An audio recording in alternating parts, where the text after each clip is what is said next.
There is a cruel paradox about the days society tells us to celebrate. Holidays and milestones are supposed to be filled with joy and togetherness. But when your baby is gone, these exact days become your biggest threat.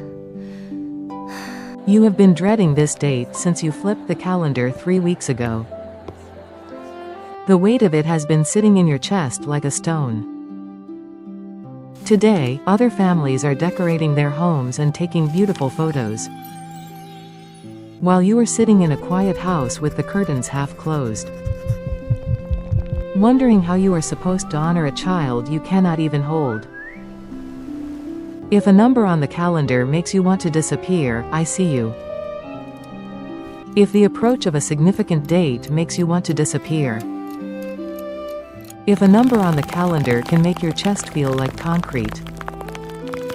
I am here with you tonight, and I am not going to rush you through this.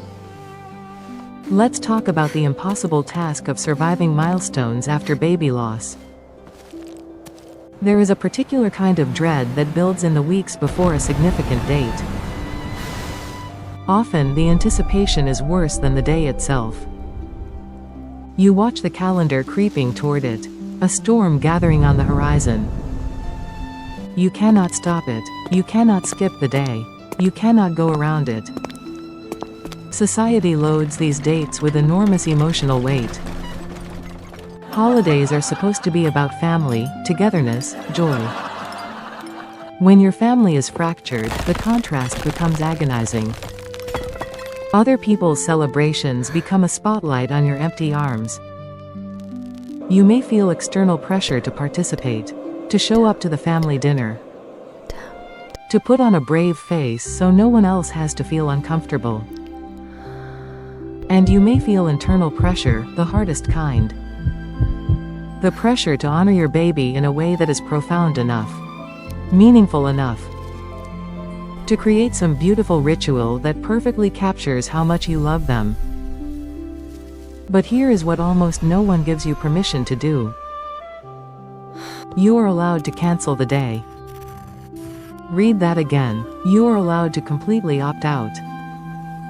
You do not owe anyone your presence at a family gathering today. You do not owe anyone a brave smile across a holiday table. If showing up to Christmas dinner feels like walking into an open flame, you do not have to go. Protecting your fragile, grieving heart is your only responsibility right now. If surviving Mother's Day means staying in pajamas with your phone on silent, watching movies that have nothing to do with motherhood, then that is exactly the right thing to do today. There is no prize for enduring unnecessary pain. There is no award for bravery on this day. Getting through the next 24 hours is enough of a victory. In psychology, we understand that traumatic grief rewires how we experience time.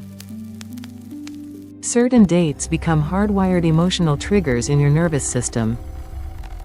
Your body begins to remember the trauma before your conscious mind catches up. You may feel irritable, hollow, or crushed for days before the milestone arrives. That is your body keeping score. It remembers, even when you wish it wouldn't.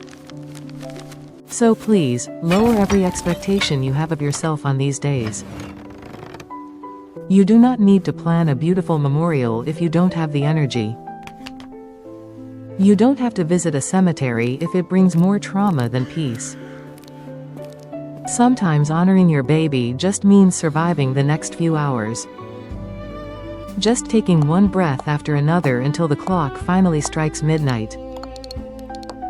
And the date changes, and the stone lifts, even a little. For those of you trying to support a grieving mother through a milestone, please do not ignore the day because you are afraid of bringing up pain. You cannot remind a grieving mother that her baby died. She has not forgotten. She will never forget, not for a single day. When you send a message that says, "I know today is hard. I am thinking of you and the baby," you are not opening a wound. You are witnessing a wound that is always already open. You are telling her, your child existed, and they are still being remembered. That is the greatest gift you can give on a hard day. If you are facing a terrifying date right now, take a slow breath. You have survived 100% of your hardest days until this moment. You will survive this one too. You don't have to do it gracefully. You don't have to do it bravely. You just have to let the hours pass. When you wake up tomorrow, the calendar will have moved forward. You are still a mother.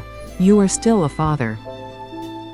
Even when the holidays look nothing like they were supposed to. Your love is not measured by how you spend a specific date. Your love is the very fact that their absence hurts this much. Be as gentle with yourself today as you would be with someone else you love. Do whatever you need to do to simply get through it. We are holding this heavy day with you. You are not alone in this.